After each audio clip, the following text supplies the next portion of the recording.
is going on, guys? It is Adam, a.k.a. Marf, and this is Marfoogle News. Today, we have a packed show, so stick around. We are going to have a special guest talk about the solar flares that are happening right as we speak, and, of course, everything else going on in the world, and a live call-in show at the same time. 2244-006273 or 2244-00-MARF. Make sure to press option 4. We'll be right back right after this.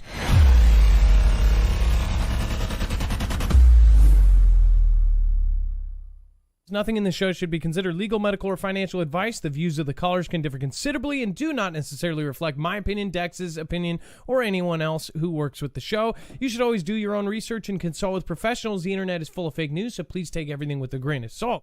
If you have not already, it helps us out if you end up going through any of our affiliates, and it helps you out if you end up protecting yourself against cybercrime. NordVPN is one of the best and one of the easiest to use. If you do not have a virtual private network, it protects your IP address, which is your online identity, which actually connects to your real address and everything else. It also connects to you. If you know anything about how they are data logging and basically getting your profiles down, you can prevent that by having a VPN. Nord is, again, one of the easiest. Download it. It's like an on switch and off switch. All you have to do. Go to marfooglenews.com/VPN. Not only will you get a giant discount on this, but you will also be helping us. I appreciate your support, and I appreciate everyone that goes through any of our affiliates. Can't say thank you enough.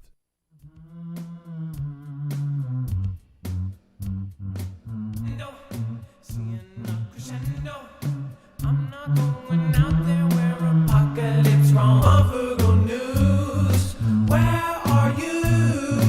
Only news I use. Marfoogle News. All right, what is going on, guys? It is Adam, a.k.a. Marf, and this is Marfoogle News. Today, we're going to talk about the James Webb Telescope photos. We're also going to talk about everything that is happening across the planet. We have lots of crazy things going on today, so we'll go over all of that in due time. First, though, if you are new here, remember you can always go to our website to not only sign up for our notifications at marfooglenews.com, you can also sign up for email.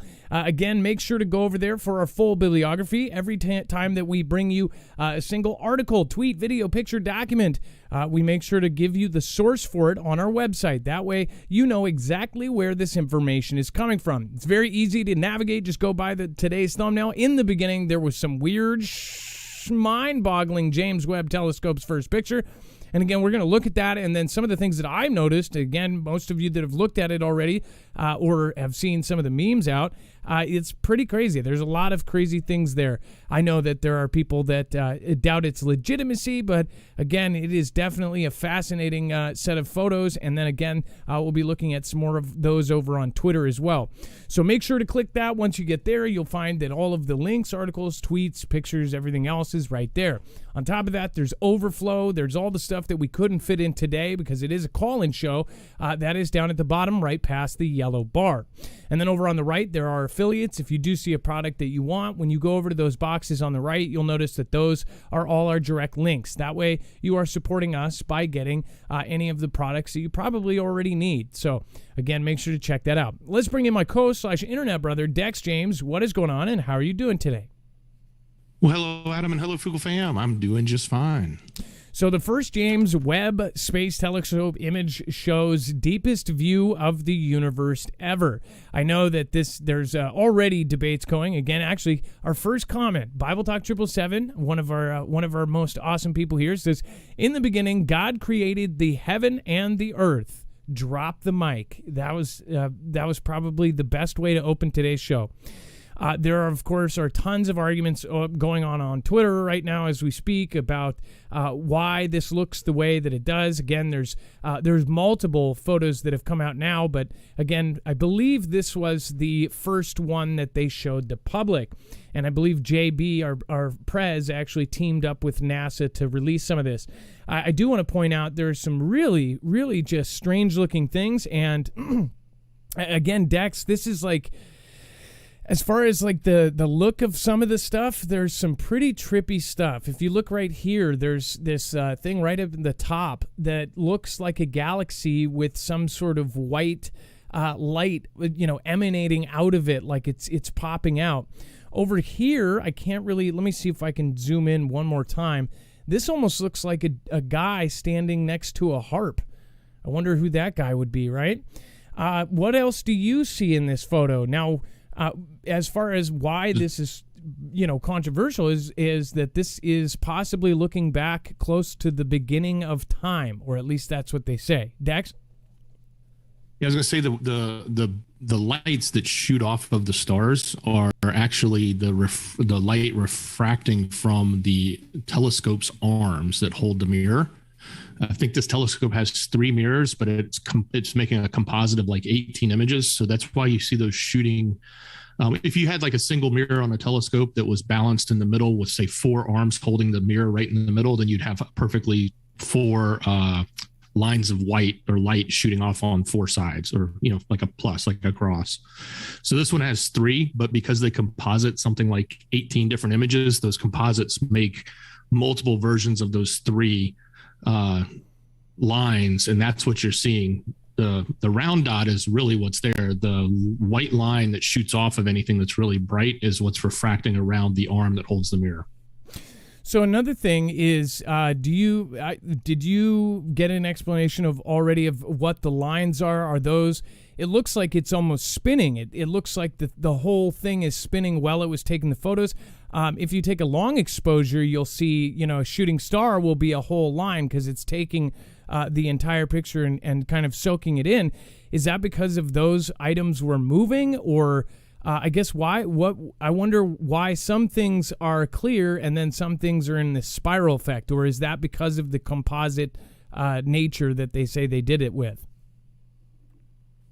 Yeah, I would think that it's probably a little bit of time lapse and a little bit of composite that makes that. I'm guessing some of those things may be moving more than others. I'm not 100% sure. None of that's been explained other than, I understand how the light refraction happens that goes around the crosshairs that hold the mirror in place. It's just, there's so many weird things when you start looking at this. It almost looks like there's a spaceship with a rocket coming out of it. There's tons of weird little, and these are all supposedly galaxies the size of our own, the little tiny parts of this. So obviously they didn't see far back enough to see the Big Bang or anything, but they say that this is pretty close as far as the farther that they look in space. The theory is that it's expanding and it came from the Big Bang. I wonder if this changes anything. I wonder if these sets of photos actually changed any of the kind of theories out there, or if we found out something. I'm sure in the coming days we'll find out a lot more. But here was some of the zoomed in, the first full color images from the James Webb Telescope revealed. Let's see here. Yeah, so let's see. I don't know if this is, it says NASA Webb Telescope, but let's see. Some of these, it just, they don't even look real, and I'm not sure that they are. I know that a lot of them are in composite. Now, here's one clip. See, they've got it spinning here. Let me pause this. So that looks like something out of I don't know, looks like a Bible book. The artists, the renditions of space, pretty insane stuff if it is accurate. And this is just really nuts stuff. What do you guys think about it? Send me what your favorite is. I would love to see your opinions on this in the chat below, and make sure to give us a call. What do you think about all of this happening right now? It's a lot of folks are thinking that we are closer to the end of times, yet just now we are looking back at the beginning of time. It is quite a trip. So we'll touch on that with our callers. And then, of course, we're going to have Wages World on tonight. He's going to show us all of the solar activity that's going on. We had multiple M-class flares. We've had big sunspots facing us. So we're going to fill you in on everything you need to know regarding that. Now, thank you again, Bible Talk 777, Dorothy Tucker, Be Real Beast, Diane Gregg. Thank you for subscribing. Thank you for all the people that just popped in, including Special Operation Equipment, SOF. Thank you so much. It says Time Capsule was opened, 100 Quaaludes and a Playboy signed by Burt Reynolds, and an 8-track tape. So again, I just kind of found out about, or I've been seeing that go around. I did not look yet to see what the source is on all of that was. If that really is the time capsule, then it could have been the biggest joke ever, right? Or it could be something to totally throw people off. And then SpaceX's latest Starship booster test ends with an explosion, but I'm sure Elon will call it a slight anomaly. It says SpaceX has long been gearing up for the Starship's first orbital flight test, and it says, but that significant milestone may be delayed yet again. A super heavy booster designed for its massive launch vehicle has exploded at the company's Boca Chica, Texas facility. According to NASA Spaceflight, which uploaded a video of the incident, the booster caught fire while the company was testing its Raptor engines. As Gizmodo notes, Super Heavy's current prototype, the Booster 7, is equipped with 33 version 2 Raptor engines. In response to NASA's Spaceflight's tweet about the explosion, Musk said that it's actually not good and that his team is assessing the damage. He also revealed that the issue was specific to the engine spin start test SpaceX had conducted at that time. It says Raptor has a complex start sequence, he said, and aside that, going forward, the company won't do a spin start test with all 33 engines at once. So I guess they're going to do them one at a time, but apparently when they do all of them, something booms. So one thing I want to point out is just any event going on with this kind of rocket, these are the rockets they're saying are supposed to bring people to Mars. These are the rockets that are supposed to save humanity in the eyes of Elon Musk. These are the big effing rockets that they were talking about a couple years ago. Why do people want to get off Earth so badly? What is the reason? And if you're new to my channel, then you probably wouldn't know, but I've talked about this for years. I think something is guaranteed up. In my opinion, there's no doubt in my mind that, one, things are changing rapidly. Two, that our life is about to change probably for the worse in the next 5, 6, 7 years. But also, I believe that they know a whole lot more than we do as far as the governments of the world and the elites, some of the richest people in the world. And you can see by the actions they're taking.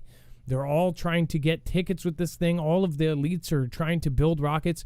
Now, again, if you have a different belief than myself, that is totally fine. Just be polite about it. And I'm very open-minded, and I've changed my mind several times. So if you have something to say, do it in a nice way instead of just saying, you're an idiot. You're an idiot. That's it. That's actually accurate. That's how specifically everyone who says you're an idiot sounds. You're an idiot. Continuing on, record-breaking heat scorches Texas and challenges the power grid. Now, as you know, much as I try to look at things with a positive view, we warned people about this a long time ago. We told people 2 years ago that the grids were getting worse and, of course, the strain on them.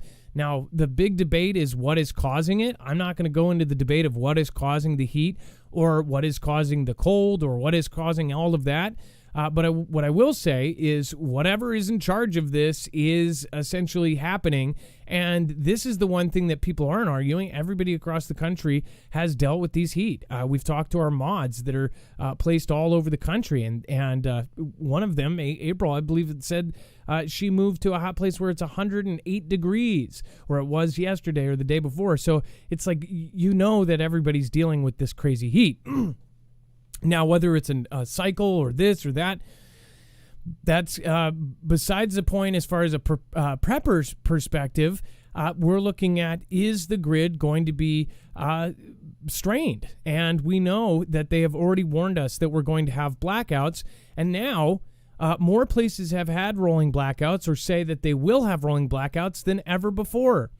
There was an actual comment on one of the videos about the rolling blackouts. I believe it was a Tim Pool video talking about the blackouts, which is surprising. They normally cover the political stuff and all that. Tim Pool ended up covering this whole kind of half show on how the rolling blackouts are coming. And a Texas gentleman actually said he's been there for 57 years and they've never had rolling blackouts. Well, that's going to change. Apparently, there's a lot of places that are, and they're not really covering it on mainstream media because there's too many places. Ohio had some, and Michigan had some, and all sorts of different places had these rolling blackouts. And again, California was known to have these rolling blackouts last year and the year before, and they're only getting worse. So what are people doing about it? Again, not too many people are preparing, and they're dying. That we have had many people perish because of the heat. It says the scorching heat has sent numerous records and shot temperatures up to over 110 degrees, causing a spike in heat-related illnesses and putting Texans at a risk of power blackout. It says paramedics in Fort Worth, Texas say heat-related calls for help have more than doubled compared to the same time period last summer. It says residents of the Lone Star State are used to blazing temperatures, but even the hardiest Texans found themselves sweating during the latest record-breaking heat wave to impact the United States, which has been challenging the state's power grid and setting numerous records. Most of Texas had above normal heat since the start of June. According to AccuWeather senior meteorologist Dave Hoke, it says that the worst part of the heat thus far has been reserved for the past few days. There have been periods where a dome of high pressure that has been mostly permanent fixture across the south central states strengthens near Texas, causing a few days of record-challenging heat in a row across the state. Hawk said, adding that the high pressure was at its strongest over the last several days. Paramedics in Fort Worth, Texas responded to a dramatic surge in heat-related 911 calls as the heat intensified, with people suffering from homelessness, elderly, young children, and outdoor workers at the highest risk for illness caused by the searing heat. So 110 degrees is nothing to joke about. I actually experienced my first 110-degree day on the day that actually last year we experienced a 118-degree day. It was some sort of world record of some sort here. We've never had that. In fact, many places across the country have never had the heats that they've had. And, of course, a lot of folks are arguing about what is causing it. What I look at is it's happening, so how do we kind of have a solution for that? I think most people need to be drinking water. People need to really pay attention. That sounds cliche, but there's a lot of people that go into the hospital, and they even say that most people say they even knew to drink water, but they didn't. That is one of the most important things you can do during this hot weather, and again, people still don't do it. As far as the power outages, we told you it was going to get worse, and that was from plenty of different sources telegraphing this. They always telegraph this stuff out, and if you pay attention to the patterns, you'll see it before it happens. By the way, if you want to call in, now that we have over 2,600 in the house, make sure to call in at 224400-6273. That number is going to be scrolling down once again on that black bar. That is, again, 224400-6273 or 224400-MARF. Once you call in, you'll want to press option 4 to get Dex directly. Now, our first guest is going to be Wages World. We'll have him on in a second. But again, I hope that people are realizing this is something that could have been prevented. A lot of you actually prepared in advance. Many of you bought your fans 3-4 months ago when they were actually on the shelves. If you're in Texas, I highly doubt that there's any fans left in the major stores. But hey, correct me if I'm wrong. If you're in Texas right now and there's a plethora of really good, high-quality fans on the shelves, let me know. Otherwise, I know a ton of Foogle family members that ended up getting them not only when they were preseason, but on sale. Independent California truckers scramble after Supreme Court refuses to hear the AB5 case. It says a law designed to force gig economy companies like Uber, Lyft, and DoorDash to accept workers as employees is also having a profound impact on the trucking industry. The AB5 was intended to give transport workers more workplace protections, but for truckers who own and operate their own rigs, they said it may be the end of the road. On Thursday, June 28th, the U.S. Supreme Court made news again, this time by refusing to hear the challenge by California truckers to the new law that requires truck drivers to be employees of the trucking companies they do business with, which makes zero sense. I guess that they would have to make their own LLC and then be their own employee or do something, or Again, most just own the company or they act as the thing, but now they're basically saying that they have to be an employee. It says this ruling really took everybody off guard, especially the speed that they kicked this back and essentially made it law. It says the problem is nearly all of the state's goods are transported by truck, many of which are owned and operated by individual drivers. That's especially the case of the Port of Oakland. There's 9,000 trucks that serve the port on a daily basis, and 90% of them are independent contractor. So if that was, say it was just 1,000 more, 10,000, that means about 9,000 of these guys, or 8,000 in this case, over 8,000, 8,100 of the 9,000 are independent contractors. These guys are the guys who own their companies. It says Aboudi employs his own drivers, but also uses independent contractors to handle overflow business, which he said just became illegal. Aboudi says he won't be able to use trucks owned by the drivers anymore. What are they trying to do to the middle class? They're trying to wipe it out. Any career that you can actually save up and buy a house and have that American dream, they want to wipe that off the face of the planet. That's my opinion. What's yours? It says it just doesn't work. You own your own truck. It's your truck. I can't take possession of it and start using it, he said. In a case like my company, we just eliminate owner-operators and just reduce the workload. That's a disaster for Hadia Abrahami, who just bought his own truck a month ago. So imagine that if you did end up putting a huge contract on a gigantic, super expensive, $250,000, $300,000, whatever these trucks cost. You just bought it, and then they pass this kind of thing, and then it goes into law, or they refuse to hear it, and boom. All of a sudden, you're either out of a job, or you're looking for 1% of the job that 9,000 other dudes are looking for as well. I should say dudes or ladies, or dudes who look like a lady. What do you think? Are you a trucker that's affected by this? Give us a call at 2244-006273. And yes, I know that song is stuck in your head. All right, we're going to get our guests on, and Dex, while you get your Wages World on, again, you can call in at 2244-00-MARF. I just want to remind everyone the show is brought to you by Energy. In fact, everything here is powered by an Energy Flex 1500. Again, the Energy Flex 1500 is an actual solar generator that is expandable. That is one of the really, really powerful things about this. And if any of you are in pretty much the United States or any of the heat wave zones, then I would highly recommend looking at something like this. Going forward, they say it's only going to get worse. There's going to be more rolling blackouts. This has been telegraphed not only by government officials, but experts in the field. So if you do want to have a backup instead of having to go to a hotel or drive 100 miles to a family member's house, then I highly recommend going and getting something like this. Now, these are not just for the end of the world. They're for rolling blackouts, earthquakes, storms. This is, if you've ever had your power out, which most of us have, it's extremely convenient to be able to plug in pretty much everything you've got going and just keep going.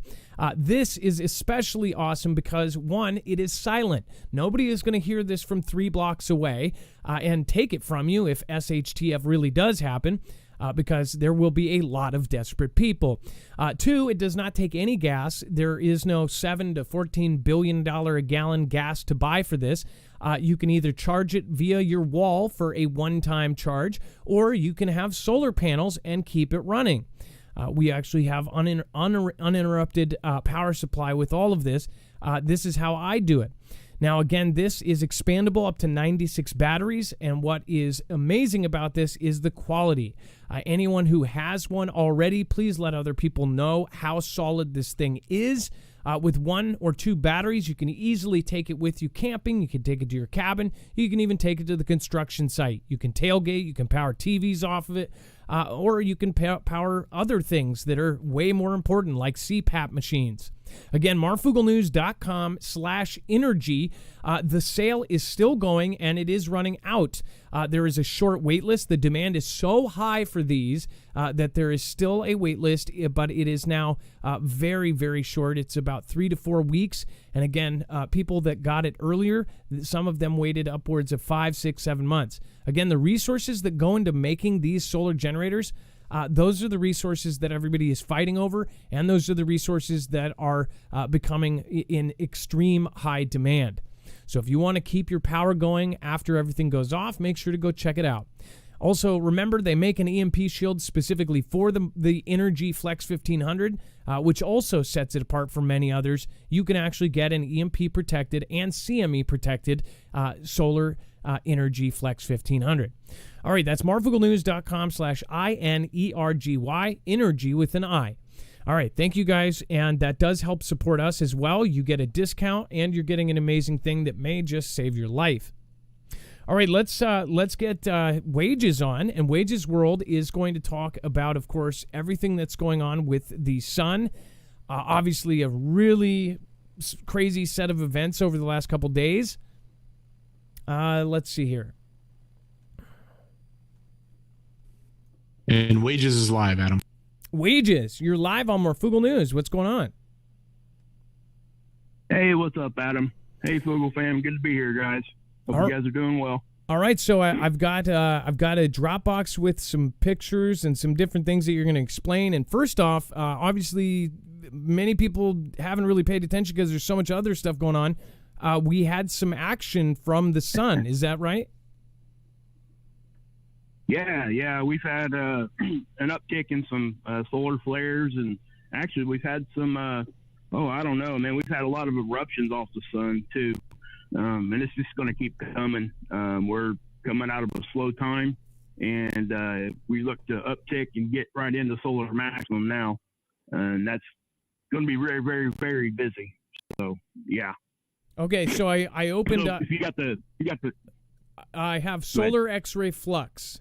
So I don't know what order these are in. If you want me to do this one first, or okay.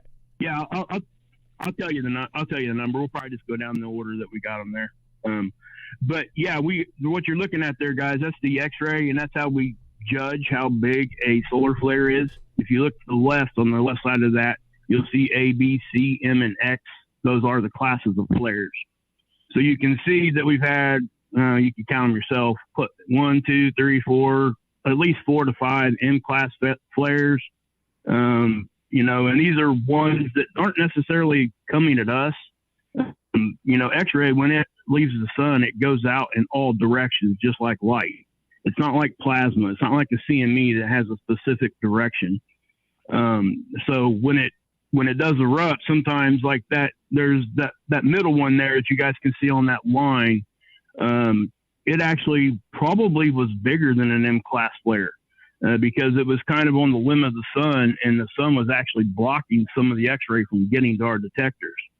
So, and that one actually erupted pretty big, and we did kind of dodge a bullet on that one. That was a sizable one. It did produce the CME also, but it wasn't coming at us. So that's either a good or a bad thing, depending on how big they are. That one probably would not have been grid down. Okay, yeah. So if you want to show that video, you can show that too, Adam. I'm not sure if you can play that or not. I know it's not the highest quality, but my phone sucks. Sorry, guys. But you'll see it like blinking all over the place, and every time you see a little flash, that's a flare. And I tried to like reduce it down just to make sure that we could get all those in there, but that's within like a day or two. You could count them. There's like 5 or 6 flares facing us. So, I mean, they did impact us. Now, whether or not they were going to give us issues, sometimes they give us radiation storms. And these particular ones did actually get us close to one. It didn't actually put us into storm level, but it did get us up close. And really all that means is we really would have a big radiation storm to really even be notable a whole lot of the time.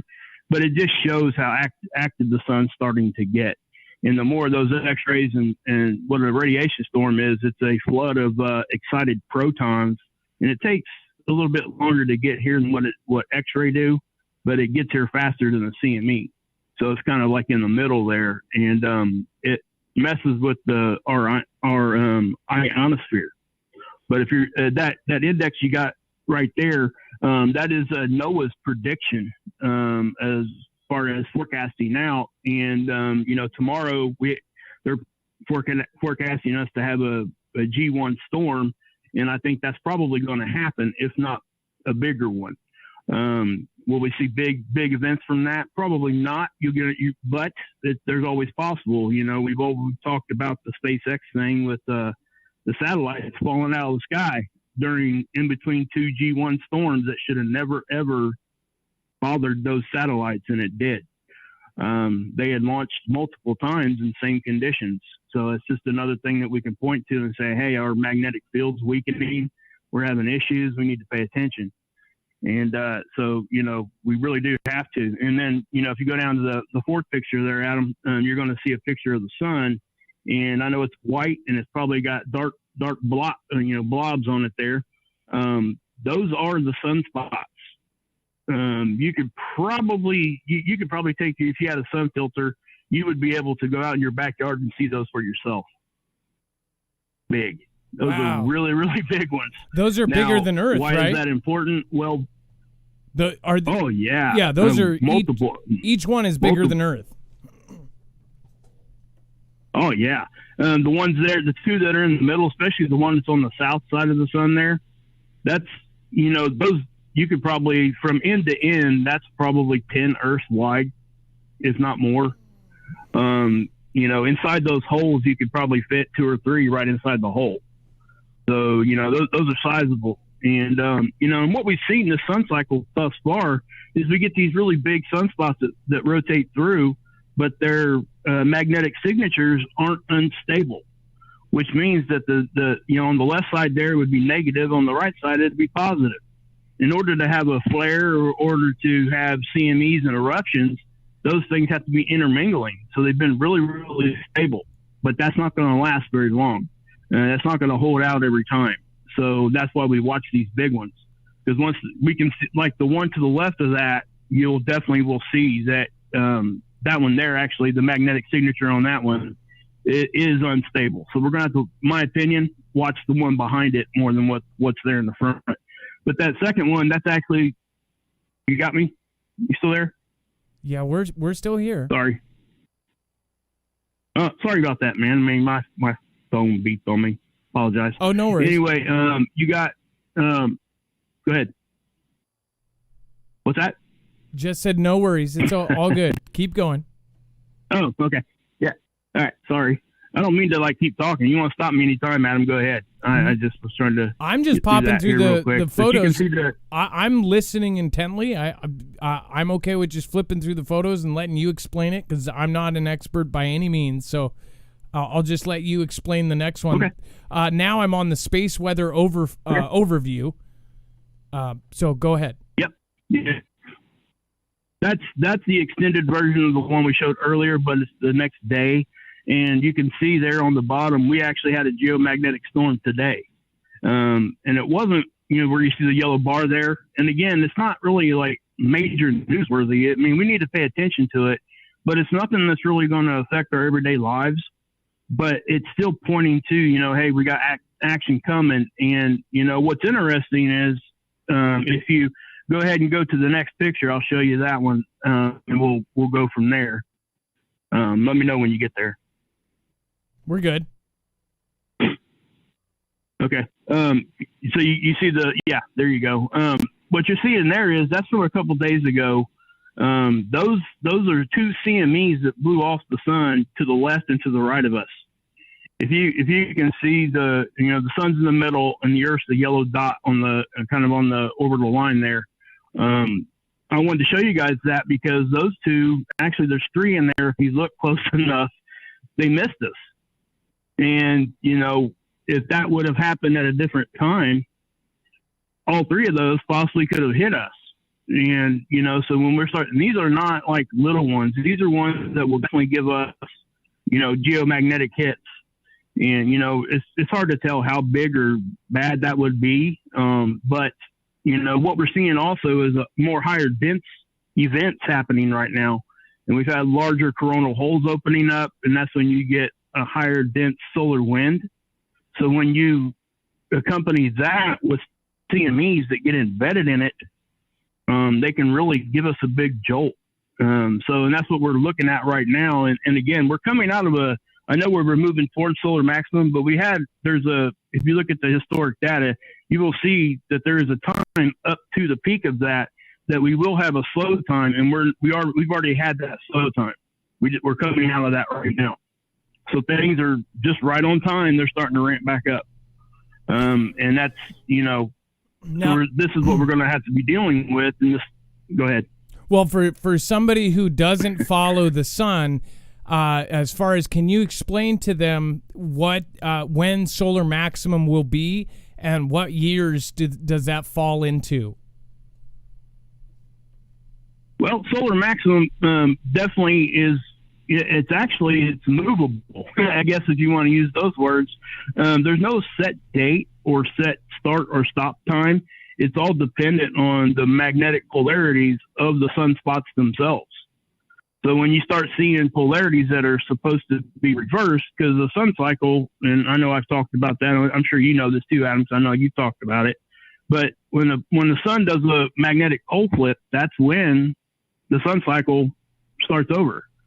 So there's no set date for that, but there is a roundabout, and it's roughly 11 or 22 years, depending on which one you're looking at. And we are right in the heat of it.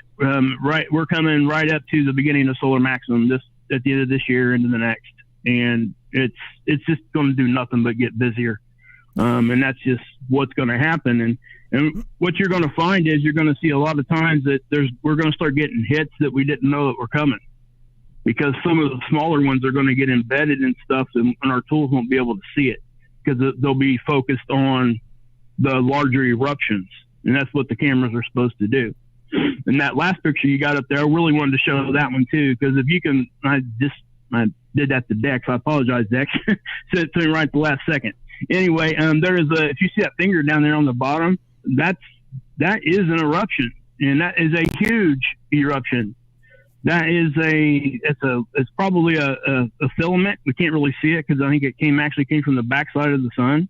It's not coming at us, and it's going to the south. But if you remember the sunspots, I was giving you a size comparison there. We're talking probably triple that, if not bigger. That's plasma, what you're looking at there. That's solid plasma. And that's what we look at when we look at the CMEs. But if you look at the face of the sun, this picture I got right here, you see the dark channels. I'm not sure if you guys can see those very well, because I know this ain't a really good high def pic. But the dark channels you guys see there on the face, yeah, you got it right there. Those are magnetic filaments, and those are above the surface of the sun. And most of the time they'll either get stable and collapse into the surface, or they will erupt like a CME. Those things, if you look at the size compared to the whole sun involved there, those are huge. Those are way bigger filaments than I've seen in quite some time. And if you look at I know it's kind of hard to see, but there's like four of them right there on the face of the sun, about that same size. So those black lines are essentially a buildup of energy. Is that a good way to look at it? Basically, that could snap kind of like a twig. Yeah. I actually describe it when it pops off the sun. I describe it like a whip, because that's exactly what it looks like. And if I was to send you a movie of this, you would see you would be able to tell that it's actually above the surface, because you can tell. But those are magnetic channels. That's what they are, and they've got excited particles on it, and it's plasma. It's charged gas is what that is. And when those release out, and what's different about the filaments, a lot of times when you get like a regular CME eruption, it'll shoot out like a cone. We've all seen those pictures. Most of us have that have looked at this at all. If you haven't, I apologize. I'm not trying to do that to you. But they come off like a cone. They start small and they kind of spread out. These, when they flick out, they can sometimes cover the whole half size of the solar system as far as left to right. If you're looking at that one model I showed you with the two that were split, that one there would cover like half of it just from a filament flicking out. And it's really interesting when those things pop off, because they're kind of hard to tell what direction they're going. And but they seem to be more concentrated too. When those things pop off, they do give us big hits. And The sun can do what it wants, when it wants, and how it wants. And it keeps proving that to me every day. We don't have to have certain conditions, and that's why stuff like the generator stuff that you promote and what you guys talk about here is so important. It just is. Now, And then just for the solar stuff, but it's also for the other stuff that we talk about here too. Now, And I have a question for you. That way, Adam. I have a question for you. So, Yeah. as far as Go ahead. did you get into this out of curiosity and as far as do you believe that there's a lot of people who believe that the sun has been behind a lot of the disasters that have happened to Earth over Earth's history, that a lot of them have been based because of solar events? Do you believe that the sun could very well be the end of humanity? Is that something that you believe? I 100% believe it's possible. And to talk on the historic thing you were saying there, you can go back, and I'm sure anybody that wants to research this could find it, that it really does line up with solar events. Almost every disaster. And we were due for a big one at 1,200 years, and we're past that. So we're overdue. I'm not trying to scare people when I say that at all. I just say we need to be aware. And even if we get a big event, it doesn't mean it has to be the end of us. You know what I mean? And that's why we prepare, right? Ain't that what we do? And I think it's kind of why we talk about it, if I'm correct. I mean, that's how I view it anyway. Yep. Don't be scared, be prepared, and that's just what you have to do. And I have to say, you and Dex and people like Rip and everybody else here that I've become, talking to and stuff, I've learned a lot on the prep end of it. I had no idea until I found you guys. And, I'm comfortable where I'm at now. I mean, I prep and I do what I think I need to do. Even up to, my wife's actually getting ready to order one of the generators. So it's one of those things. So I appreciate you guys doing that. And, I'm glad to help any way I can, in any way I can help, show you what's coming from the sun or just space weather in general. Well, Wages, and let me say this one more thing too, and then I don't want to take up too much time here, but we actually got into a cosmic ray issue, believe it or not. And I'm not sure if you guys know what that means. That means when we were in that slow time, we actually got low enough geomagnetically that cosmic rays were getting through. And we don't usually hardly ever see that unless we're in, solar minimum. It happens from time to time, but we were in it for like 3 days. Very slow period. We had and then all of a sudden the sun just woke right back up. And that's why I say we have to keep our eye on it. And I'll also say this too. I don't need to exaggerate. You know what I mean? I just need to come out here and show it to people, and that's what you're going to see. And that's why I hope people will trust what I say, and because I'm not going to come out here and do that. You know what I mean? And I think you and Dex do the same thing, and that's why we picked. Obviously, the other people here that have channels, I watch them. That's why we picked you, Wages. You're very straightforward. You don't over exaggerate or do things to scare people. When there's something to be concerned about, you let us know. That's why we chose you to do this kind of bi-weekly spot, or when we have activity, to bring you on, because it helps people when they see in the news. You see several news articles come out. Basically they put these really scary article titles on, and people start freaking out. We want people to know, though, this is a serious issue, and it's a huge thing that the United States government and the rest of the governments around the planet are concerned about. They are concerned about a solar event knocking down our very old and decrepit grid. Our grid is not set up for this currently. They're trying to use companies like Emp Shield to actually harden our grid here in the U.S., but I can't speak for all of the other countries in Australia and Europe and UK and Africa and everybody else. The rest of the world, we don't know what's going to happen when something big hits, and it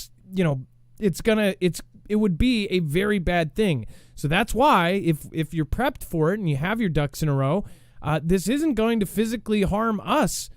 This is just going to harm the electricity. And I just had a dream last night of being in a farmland, and no one had cell phones, and there was no electricity. It was a trip, because you know how dreams sometimes can be so real. I kind of feel like I saw into that.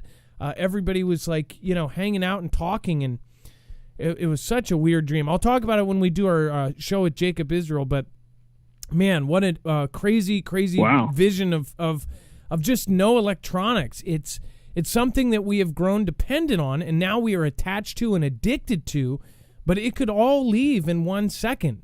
All of the dates and everything that is kind of lined up with this, even the government wages is telling us that the events going on up above us are going to affect us from 2023 to 2030. They're even saying because of the moon's wobble in 2030 that we're going to have catastrophic flooding across the planet.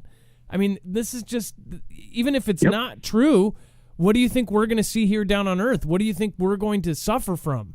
There's going to be events, and we're going to be a part of it. We're witnessing history. Well, I would point people to this, and this is really, it's very, very simple, and it's easy to remember. All you got to do is look at Mars. Mars had an atmosphere. It doesn't anymore because of what the sun did to it. So just keep that in mind. And it had, actually, they say that it had a atmosphere very similar, not exactly like ours, but enough that it had a magnetic field and it was blocking a lot of the stuff from the sun. It doesn't have that anymore. Now look at it. And that's an issue, right? And we talk about, like the spinning of the earth, the time, how fast we're spinning, that actually generates a lot of our magnetic field. So the speed of that matters, even when we're talking milliseconds. So people pay attention to that too. There's a lot of things we can pay attention to, but you've been talking like cracks and stuff in the magnetic field. That's an awesome subject.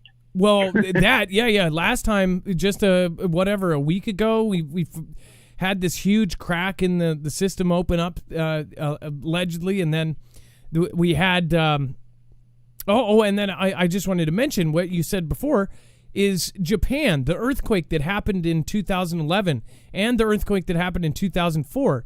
If they are right, then they said that it changed the wobble or the tilt of the planet, and that it affected everything, and it even shaved a second off of the day. Right? If something like that happens, if a Cascadia happens, if a Cascadia changes it another millisecond off, then it could affect it. Maybe Japan and maybe the Boxing Day earthquakes actually are a part reason why some things are happening right now, because the magnetic field isn't doing what it is. I don't know. There's a lot of crazy stuff out there that all relates. It's all connected. Yeah. It is, exactly. You said it right there. I was getting ready to say that, Adam. It really was. It's all connected together. And I think that once one of the dominoes falls hard enough, there's nothing we can do to stop it.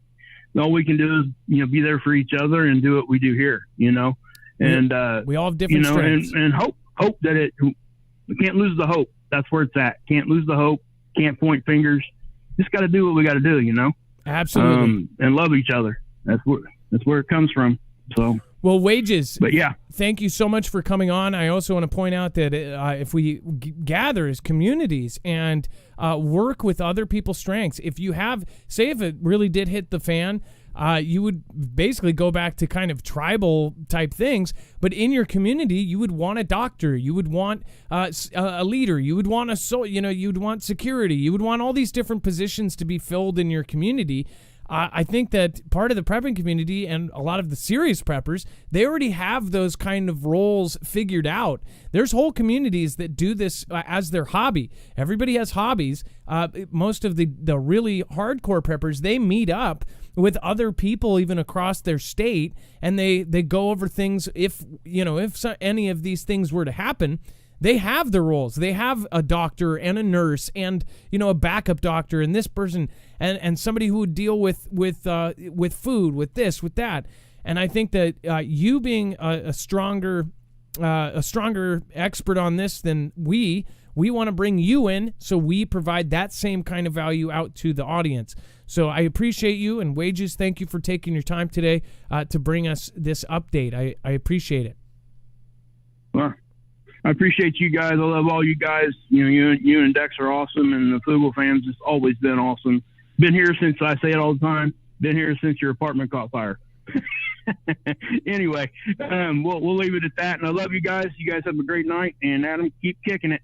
All right. Well, thank you so much. And by the way, I didn't catch fire. Somebody lit a fire. That's why it's not always fun being on the internet. So, and then officials, siren inadvertently activated at the NH nuclear plant. And New Hampshire Homeland Security officials said Tuesday that a siren was inadvertently activated at the Seabrook nuclear power station and that there was no emergency and no danger to the public.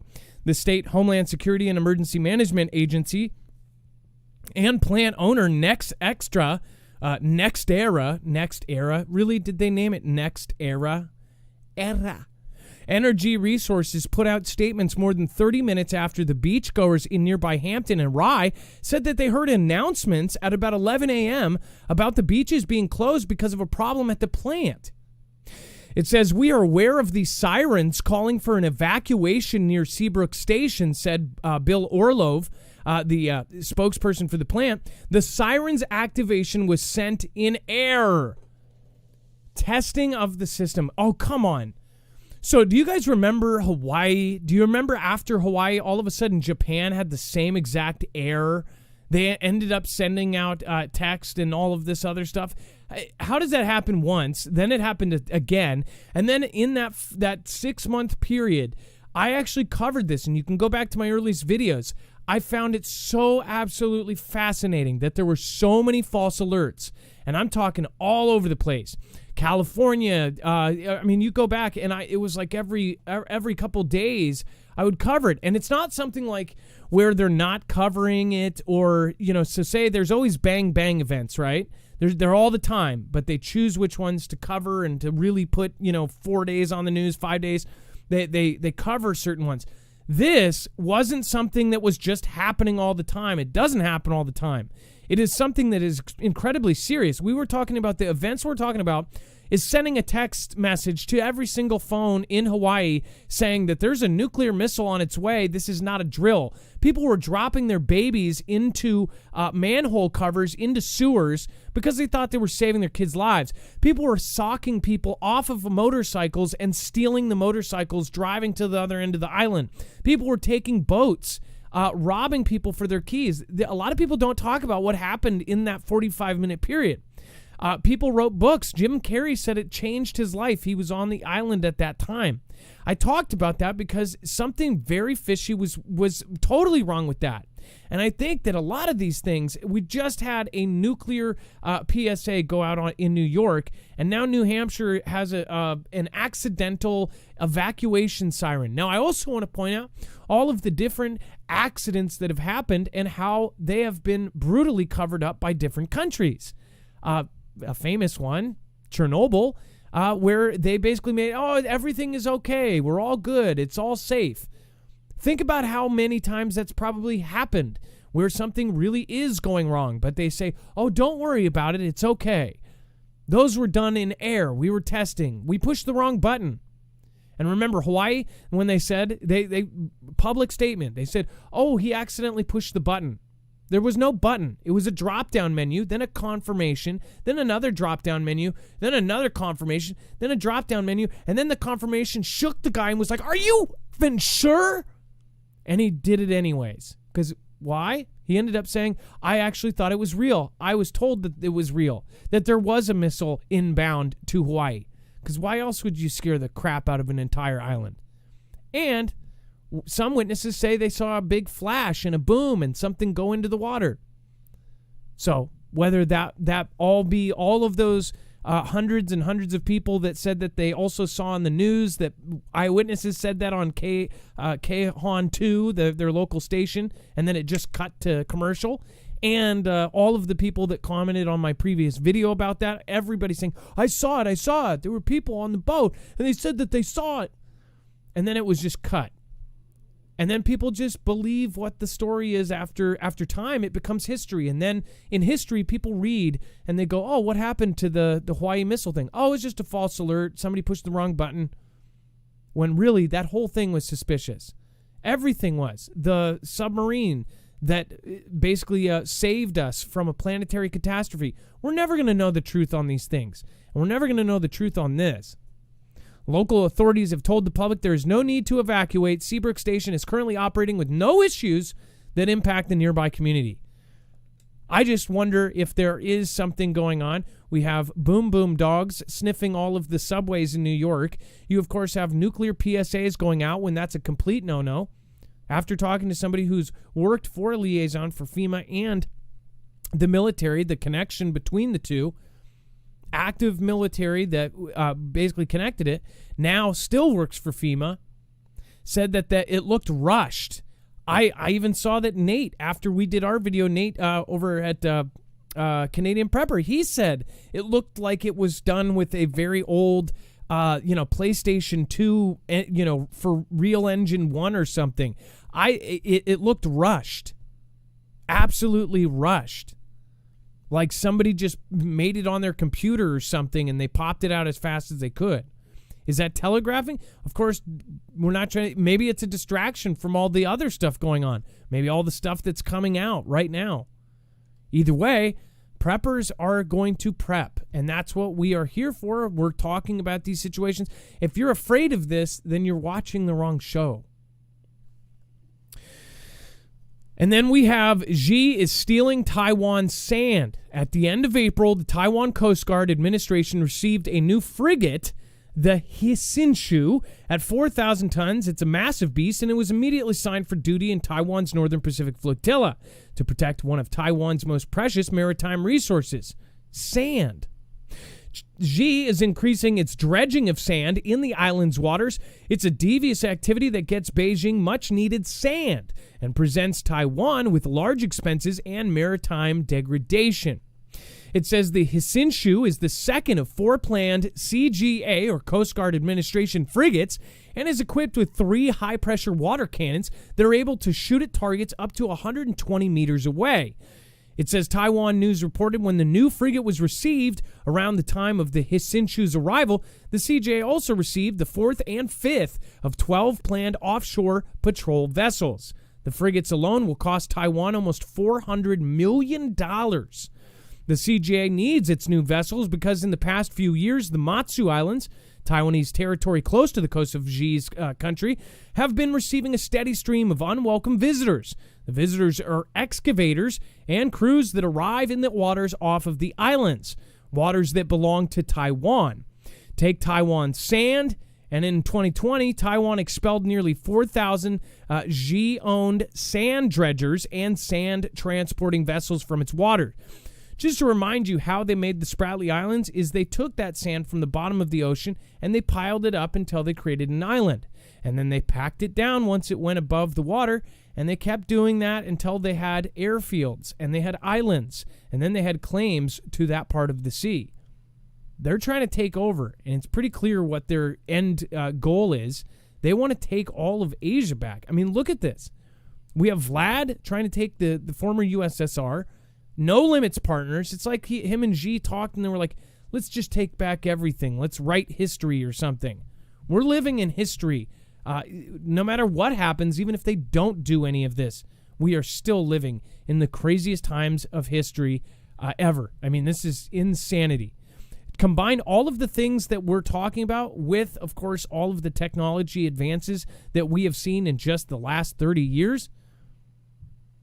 What a blessed time to be alive. It is a scary, scary time, but it's also, would you rather, it's kind of like a car accident. You don't want to see it happen, but you can't look away. And then Xi complains to Japan about Taiwan vice president at the Abe funeral.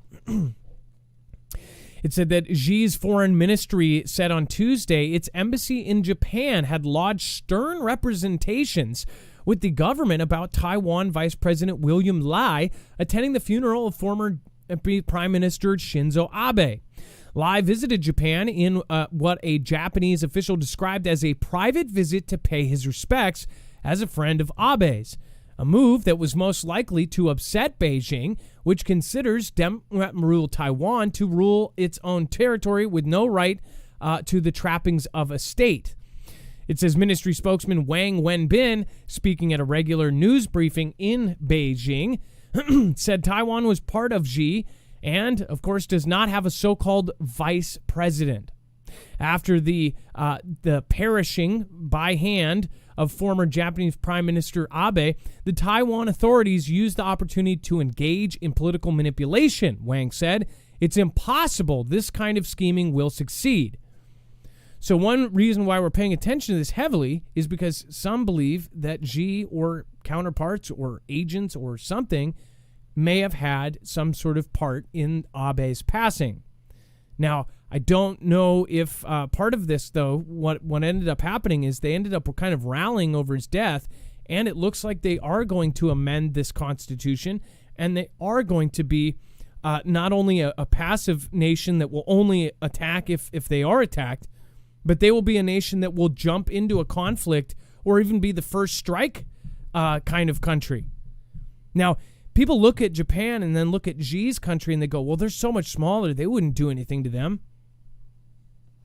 Sounds kind of like history repeating. Remember when we had all of the planes, we had all the carriers, we had much larger military, and they attacked us. Those are some tough mofos. And that's I wanted to be fancy about it. They're tough mofos.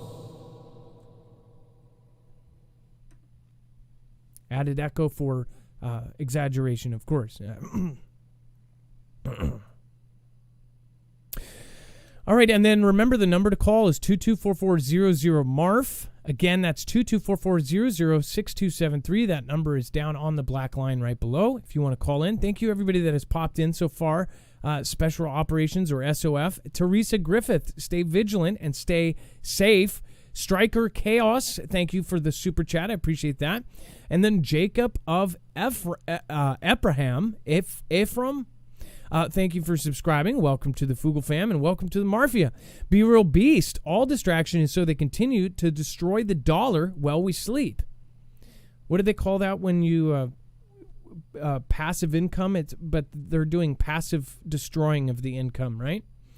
And by the way, on the phones, it looks like right behind Wages World, now we will have Yinzer Prepper on the phone. I do want to say thank you to a few people that have popped in so far. Craig Alicious, thank you so much. Southern Prepper has an excellent series called Boots on the Ground about the shortages. I want to read the rest of that one. That one looks like a good suggestion there. Let's see here. Boots on the Ground about the shortages. I haven't caught it live in a long time. Still here and still watching. Craig Alicious, I appreciate that. And no worries. Everybody's got... time is the one currency that you can't get back. David Bruton, much love, Wages. Nice. Thank you for the positive wishes for our guest. For love of country one, thank you, and thank you for the massive support of our channel. You pop in rarely, but when you do, you definitely make yourself known. Thank you so much. Looking forward to tonight's show. Thank you for keeping us all informed, you and your wonderful team, and will save lives. For love of country one, thank you so much for supporting independent. Thank you again. I appreciate that. Striker Chaos, again, thank you. Be Real Beast. Tina Smith, I live in the First Nation community, aka Indian Reservation. Our local Amish families have been kind enough to teach us their farming methods. They have some hardcore survival skills. Tina Smith, Amish are going to be sitting pretty, I'll tell you that much. Fate Fever, if stuff goes down, the Amish will be just fine. If you live around the Amish, I bet you, though, they're also going to defend themselves pretty fiercely. I bet they've already thought of that, too. People are going to go to, if you live in a state where there's Amish settlements, I wonder what their plan is, because everybody's going to think, oh, let's go ask them what to do. Fate Favors the Prepared Dean, Bible Talk 777, thank you again. Irish Rebel, thank you for your support last show. I appreciate it so much. And then Bandy Bear, thank you, and thank you. Teresa Griffith and Carol McLean. Marf, your show is terrific. Well, thank you, and thank you for the compliment. That was lovely. And then, of course, Marianne Spinelli, thank you. I am sorry I missed you earlier. All right, and then, Dex, we're going to get our next caller on. Dex, while you load up, it looks like Yinzer Prepper I do want to remind you guys, if you haven't already, if you want to look into actually protecting your home, protecting your cars, protecting your boats, your RVs, or anything else you want to keep running after an EMP or a CME, you would want to go with the same company that agencies like DHS and DOD, and of course the DEMSO team helping protect the Texas grid, you would want to call the same company that they're going to. EMP Shield is, again, one of the best devices to protect yourself against CMEs, all three phases of an EMP, an electromagnetic pulse, which we were just talking about. Again, this is a device that can ground the signal from both in less than 500 trillionths of a second. Again, 500 trillionths of a second. And it can also protect your home, boats, your RVs, pretty much. They make about 40 plus different devices for different things from lightning. So if you want to protect your home, if you live in a Midwest state with a ton of lightning, this is also something to think about. But again, go over to marfooglenews.com/EMP. Again, there is great discounts. We have $50 off per device. And then, of course, any sale that they are currently running, ours always stacks on top of that. So make sure to go over. You will get $50 off per device and get yourself prepared and protected against both EMPs and CME, the natural solar kind. All right, let's get our next caller, Yinzer Prepper, on. And Yinzer Prepper is going to talk, looks like, about mutual marking that can be used for traveling preppers. Yinzer. Hey. You are live on Marfoogle News. Hey, Adam. How's it going, Yinzer? It's going. I've been trying to get through, but everyone calls before me. Or I watch the replays. Well, you made it today. So what's going on? You're talking about a system here so we can recognize, or what? Yeah. Have you ever heard of hobo symbols? I'm sure people have heard of them. I will. But they're. I will be honest. I've not. You said hobo, like, no. So is that a homeless? Yeah. No, please explain. Homeless people. They have mutual markings and symbols between each other. And how I found out about it is my brother, he was homeless for a while in Seattle. And he lived like that for 6 months, I think. And he met a lot of people that taught him this kind of stuff. And I'm thinking maybe for all of us, which if we come across something like that, maybe make a marking that we all know that it's a safer area, but don't put it directly where your mag is staying or your tribe or your community. You know what I'm saying? Maybe keep it a mile or two away. And maybe set up comms to keep up on that.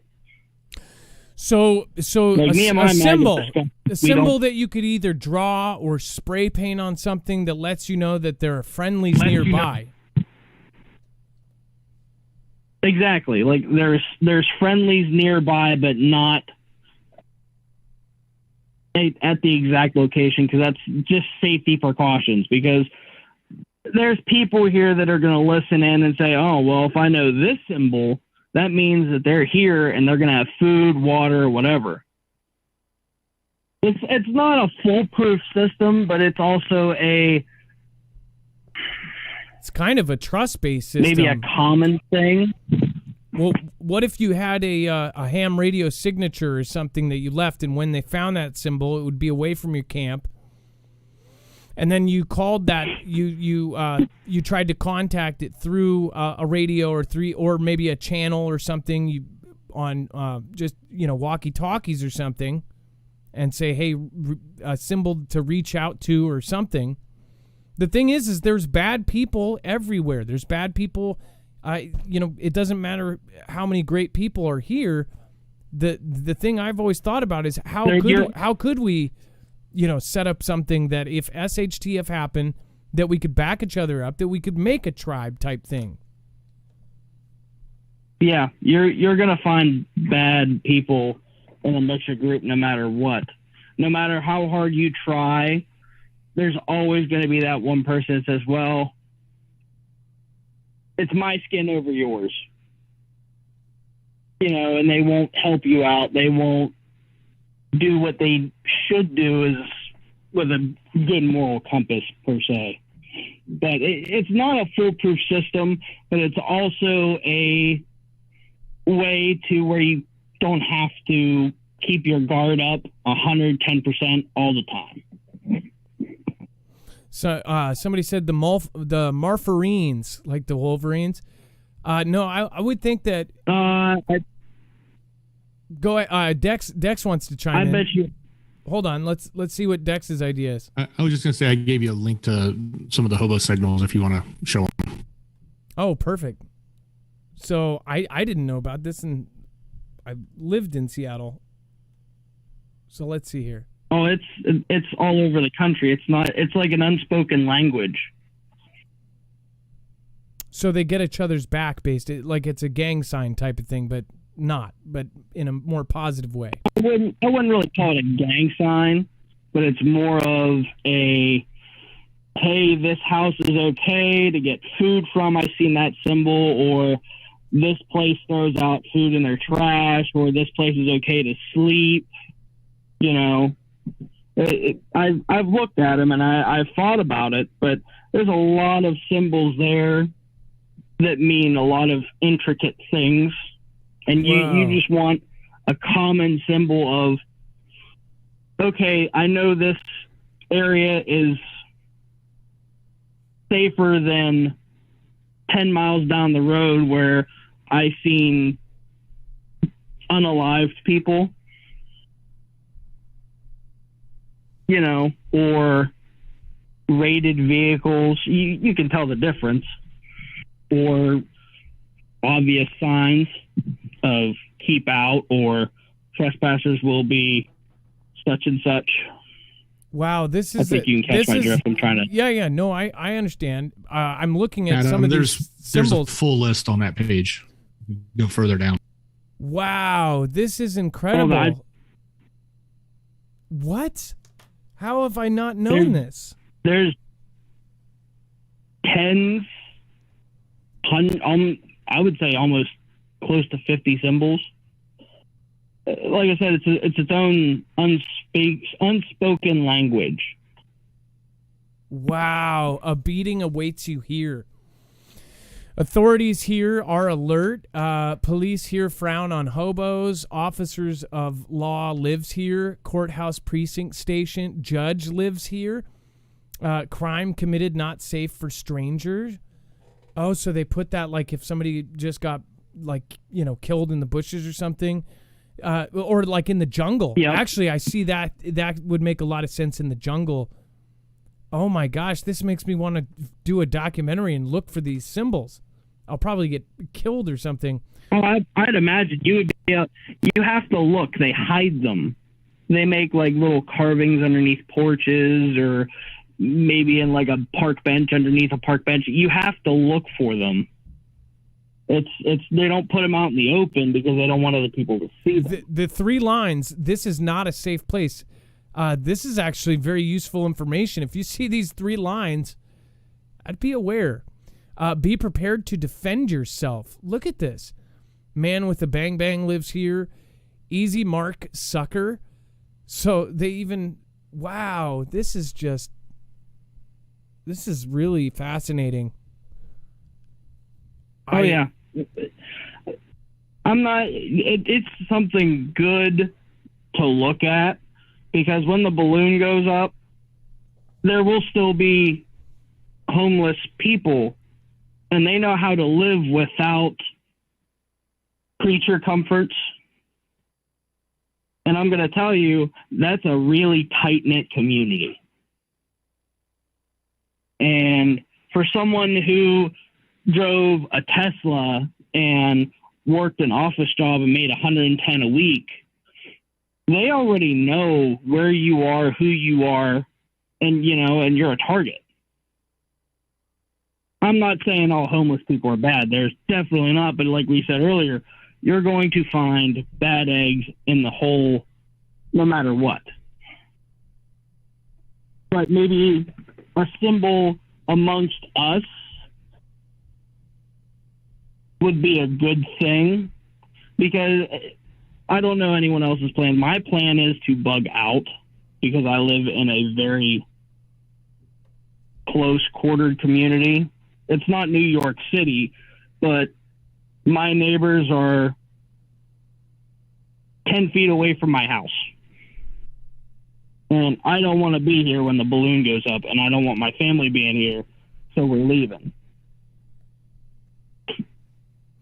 Well, this actually opens up my brain as far as this is a smart system. I mean, it's actually ingenious as far as if this was just carved in a tree casually, something that nobody else would ever notice. But if you were looking for it, you would find this. Now Yeah. This just opens up my brain. I'm sure a lot of other people are like, what the heck? And again, this isn't just here in Seattle. It actually says this has been adopted by most of our country, at least, and then most countries actually have a very similar, if not the same, across the world. They say that you'll find this in Europe. I've seen them in Pittsburgh. I've seen them in Fayetteville, North Carolina. It's a big system. How far away is Pittsburgh from Seattle? Opposite sides of the country, and I'm seeing the same symbols. I've seen them. Wow, what a trip! And then Fayetteville, North Carolina is maybe a couple hours away from Dex. I'd imagine if he went to Savannah, I'd imagine he'd probably find them there too.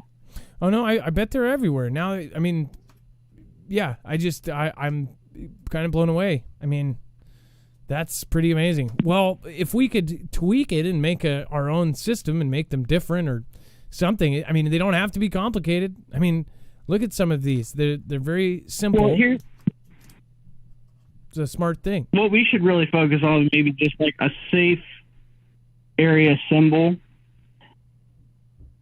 Like think primitive. Humans didn't want to be in the dark. Okay. Like how often were you found with humans in the dark? They didn't like the dark. They always tried to make fire. They always tried to be near light. Okay. Now hear me out. I'm thinking of a symbol that's like 3 to 4 inches on the bottom, and then maybe like a 1 to 2 inches on the on the top, approximately 2 to 3 inches away from each other. You can use a marker to make it. You could use spray cans. You can carve it with a knife, something like that. No, I again, this is going to change things, because I definitely think that the Foogle fam will think of a good way to utilize this, and this opens up doors. Again, Yinzer Prepper, this was an incredible call. Thank you again. I do want to point out, somebody said, speak plainly, not in codes. CIA speaks in codes, and I would rather not to. So I do want to explain real quick. Basically, what you are doing right now is looked down upon by most of the world right now. So essentially, if you're going to go into a battle, if you're going to go into a battlefield with active people firing back at each other, are you going to go wear a bright orange, are you going to wear some bright orange construction shiny pleather? Or are you going to go wearing camo? We have to at this point, because this whole group and these communities that you have just found yourself in, we are the looked at. We are now the held down, deleted, erased. That is why we do what we do. It's not CIA. That's BS. Okay. You guys, if you figure out the code, it's just like this. We have our own code. In fact, ours is probably 1,000 different filter words that once they're marked, then it marks. basically we have to sneak around a computer, not a person. And we have stayed while others are not here anymore. And if you have an audience of 0, then there's no point to, if you could be the most, there's all people who go, oh, well, there's other people saying these words. There's other people saying, they can say this. Well, they also either have a multi-channel network that will directly talk to YouTube, or they have the money or lawyers to actually be able to deal with it. But we don't. We're independent. We're on our own. And we most likely do try to stay away from words that we probably could say. But we'd rather be safe than sorry. Because I have plenty of friends who are no longer on any platform. It's called deplatform for a reason. Yinzer Prepper, I wanted to finish up, and I wanted to say thank you for your call. And I appreciate you and this call. This was amazing, mind-blowing. Thanks, Adam. Like I said, I agree with you 100% on this stuff. Like me being prior service, you have to watch what you say. It's like you said, you're not going to want to point yourself out. Even being overseas, they tell you, do not wear your uniforms off post. Don't salute the captain. Because then you're a target. Yeah, it's same reason you don't salute the captain. Do you want to get your captain taken out? I mean, come on. Well, thank you, Yinzer Prepper, and it's always a pleasure. I appreciate this call, and again, fascinating. This is absolutely mind-boggling. What a great, perfect call for a show like this. All right. Well, thank you so much for calling in, and don't be a stranger, okay? Yep, no problem. Thanks, Adam. Have a good night. All right. Have a good one. Wow. Let's see here. We said it all in time in football. Oh, I wanted to read that. Hey, Kenny Cams, thank you, man. I love that you rep on Twitter and everywhere else. I did say thank you the other day, but I just wanted to say thank you again for trying to share our content out with other people. I see that. I see when people are on Twitter sharing the stuff out. So that was really, really cool. Lord Andrew, Virginia Olson, Jungle Jim 57, Psychotic, Psychopathic. What is going? Is Hobilly a thing? I might be. A Hobilly? That's pretty funny. And then fighter jet blown off a carrier deck in unexpected heavy weather, or at least that's what they're saying. So apparently the weather was so rough, a fighter jet, an FA-18 Super Hornet fighter jet, fell into the waters of the Mediterranean from the deck. It says on Friday, the Navy announced in a statement released on Sunday. It says the Super Hornet, which was designed to Carrier Air Wing 1, was blown overboard due to unexpected heavy weather.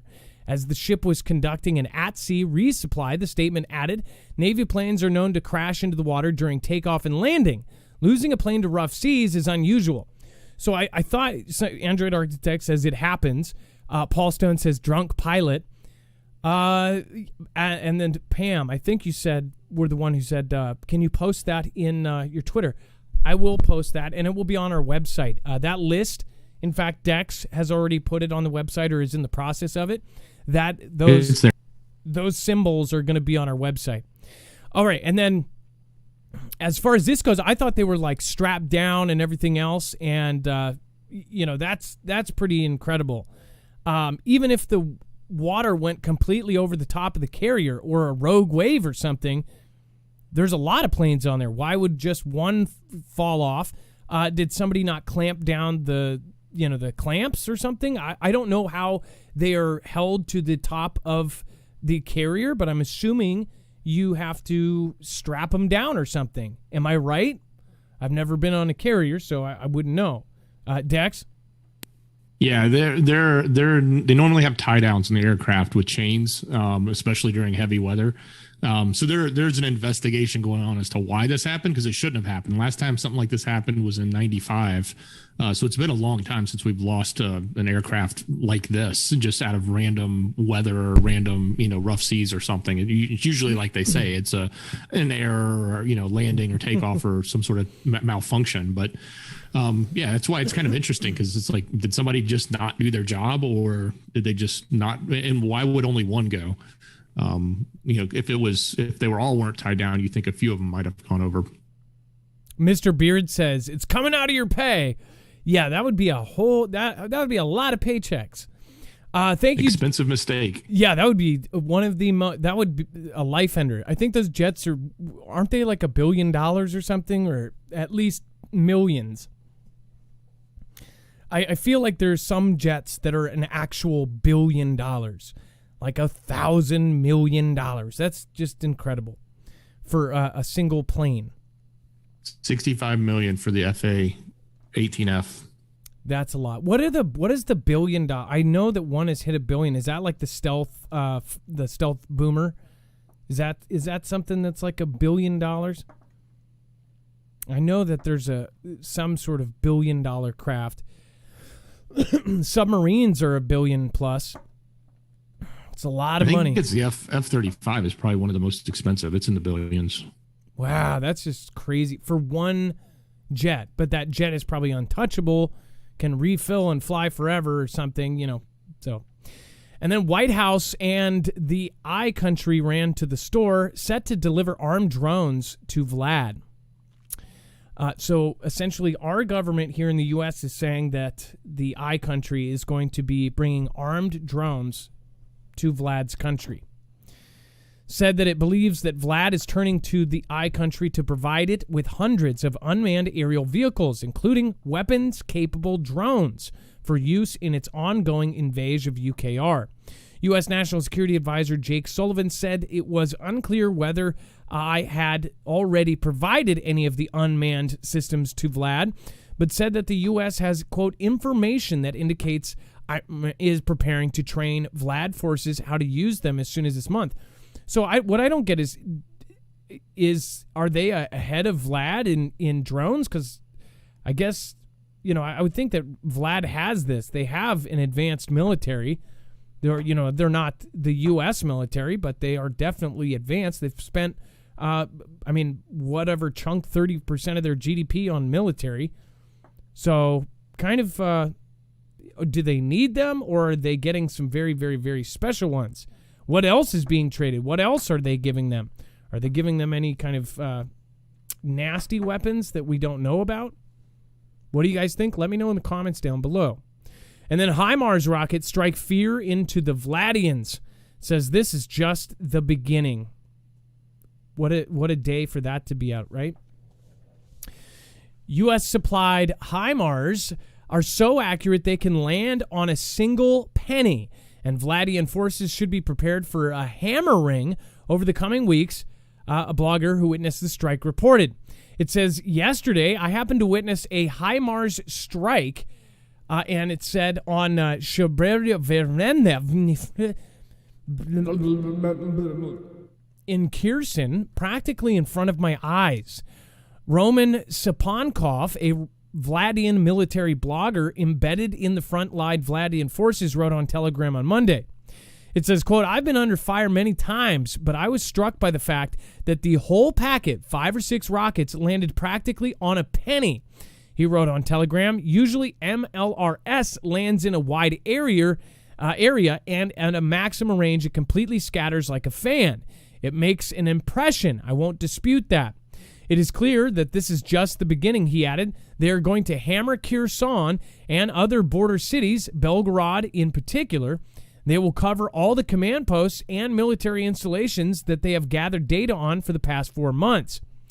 Mr. Saponikov cautioned his followers against panic, saying wonder weapons seldom changed the course of a conflict and that Vlad would likely develop countermeasures. So it said UKR has been targeting command posts, ammunition, and fuel depots in the Vladian rear since it received the first of 9 promised M142 high-mobility artillery rocket systems, or HIMARS, in late June. JB, the U.S. president, on Friday signed a new $400 million weapons package, including 4 more systems, which again, $400 million to UKR and $399 million back to JB and his partner's pockets, right? Or wait, no, that's just my opinion. That's probably how it works. Just my opinion. Thanks. The hiss is me letting out the truth, like a popped basketball. And then Vlad unveils photo of massive Satan II nuclear missile as Vlad's nuke chief issues chilling new warning to the West. Dex, do you want to cover this one? This is again coming on the tail end of having nuclear PSAs in New York. Of course, their officials saying all sorts of threats like they're going to make Europe disappear and make New York go bye-bye. And now this. Yeah, absolutely. So we've covered this quite a lot. It's been in discussion from Vlad and his mouthpieces, whether they're the Ganda pieces or the state officials that have made lots of different claims about wanting to use these or potentially using these. And then, yeah, here we are in the height of what just went down with New York and the PSA that went out. And of course, on the heels of a lot of other pushes from them around whether or not they're going to go nuclear. And now they roll this out publicly and show off and post pictures of it with them standing in front of it. So, and as a point of reference, I think we've talked about this one, but the one thing that, I want to stress is that just one of these carries 15 conflict heads on it, 15 of them. So it's, just one can turn into 15 when it gets to its destination. And allegedly it goes, hypersonic. So it gets there really fast.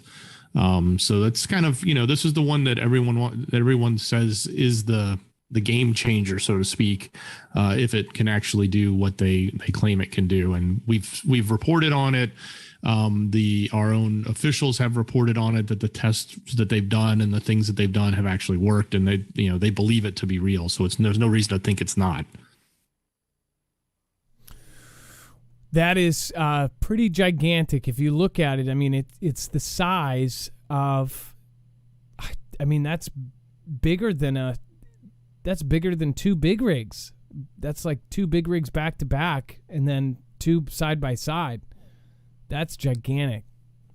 Yeah, it's a long train car it's on, right? Yep. That's probably one of the few ways they can move it, right? I don't think they would even be able to move that that would be, I guess, the downside, right? But I guess it can be launched by, anywhere with a launcher or, I guess, how do they even launch that thing? They launch it probably like a NASA rocket or something. Definitely would see that one coming if it was going to hit you. Oh, I guess you might not even, because it's going to split up into 15 smaller missiles and then go in a wider area. That's freaky. Again, I wouldn't worry too much about it. Hopefully, reason will be a friend amongst men. All right, let's go to our next caller. Again, I do want to thank everybody that has popped into chance. San Diego Scat, Kent Eno, Mike Honcho, thank you guys. Appreciate that. And then thank you, Bandy Bear, once again. Teresa Griffith, For Love of Country 1. Thank you. Thank you, and thank you. New people that just popped in, and very much thank you. Survival Living. A good friend of ours, if you guys did not see his yesterday's show, he actually did a 6-minute water filtration video, if you don't have fire.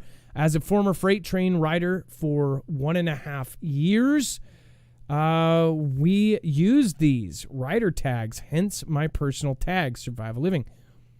Oh my gosh, your profile pic is one of the hobo signs. Wow, I did not realize that. Be Real Beast, they showed everyone in the Matrix movie. You just don't remember. God bless. Simply Pony, hey, it's nice to see you. I heard something. No, I heard it about Simply Tony. Simply Tony had some bad stuff going on, so I'm gonna pray for Simply Tony, and then Simply Pony, thank you so much for showing up. Again, Bandy Bear and Teresa Griffith, thank you.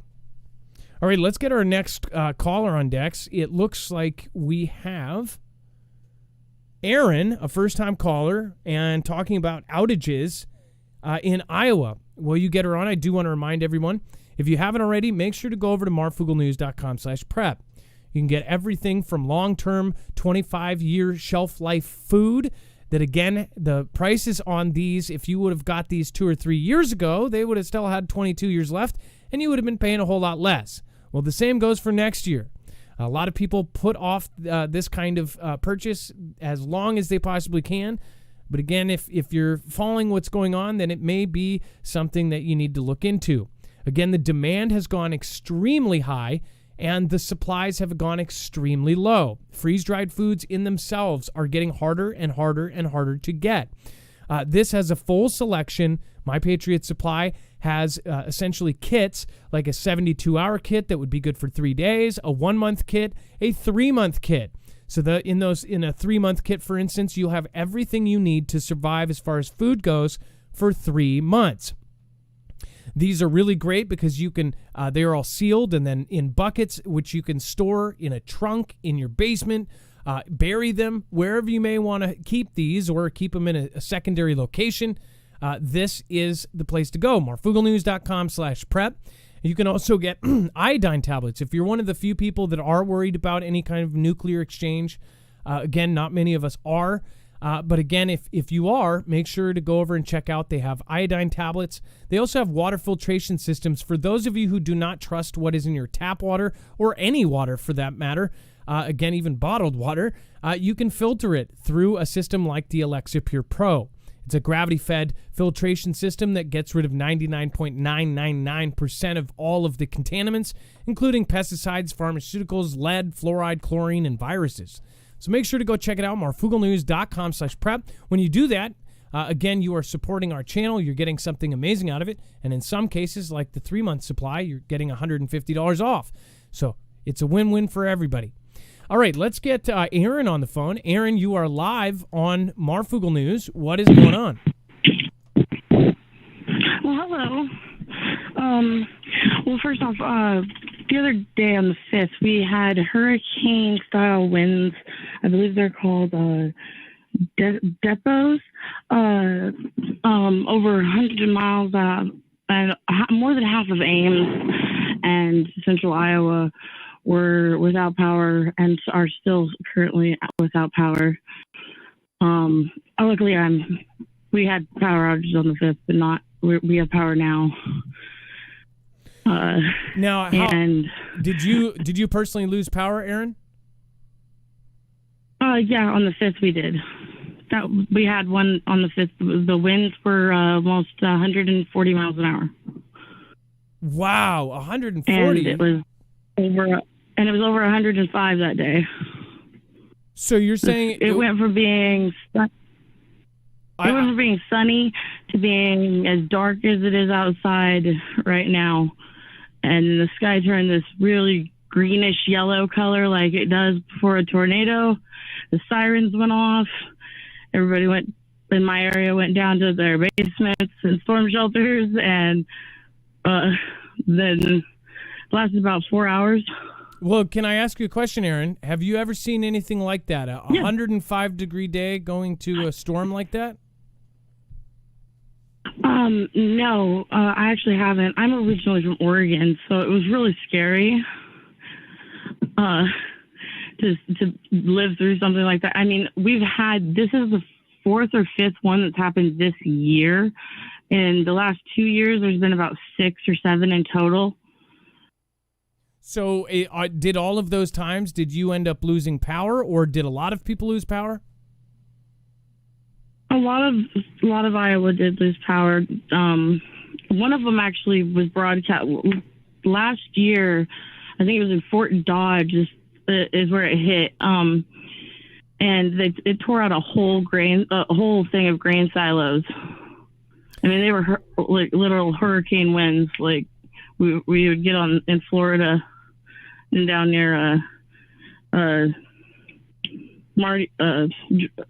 Louisiana. Now, and hurricanes are coming. do a lot of you guys have? The only time I've ever seen it. Do a lot of you guys have generators, or is that something normal to have in Iowa? Is to have generators around? Or No, most people out in Iowa probably don't have generators. Luckily, we do. Unfortunately, it's a gas-powered one right now. I'm in the process of getting a solar-paneled one. But we had turned on our generator in the basement, and we were down there for about 4 hours before it stopped. Well, that's pretty terrifying.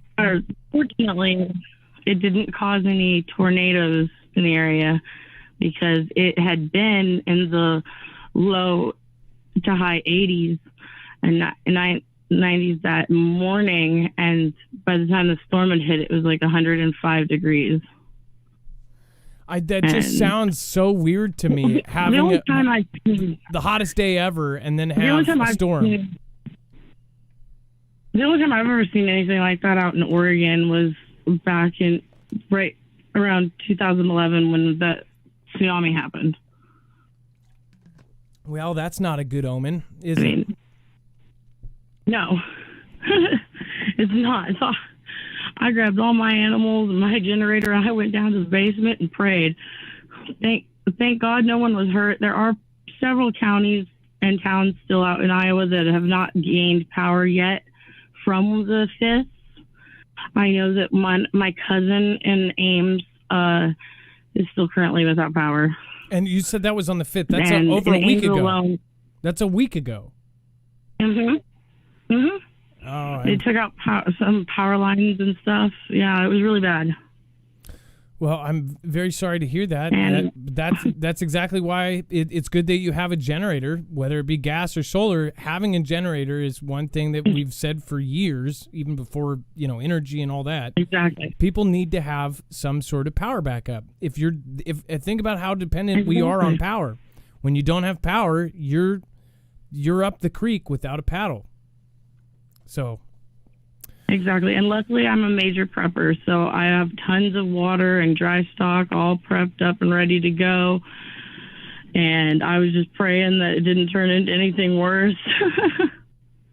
Well, I can't imagine. Of course, I've never experienced a tornado. I've only experienced earthquakes. But I know people that, like my teacher in 9th grade, when the Nisqually earthquake happened, he was from Texas, so he had actually experienced tornadoes and physically been moved by a tornado and almost died.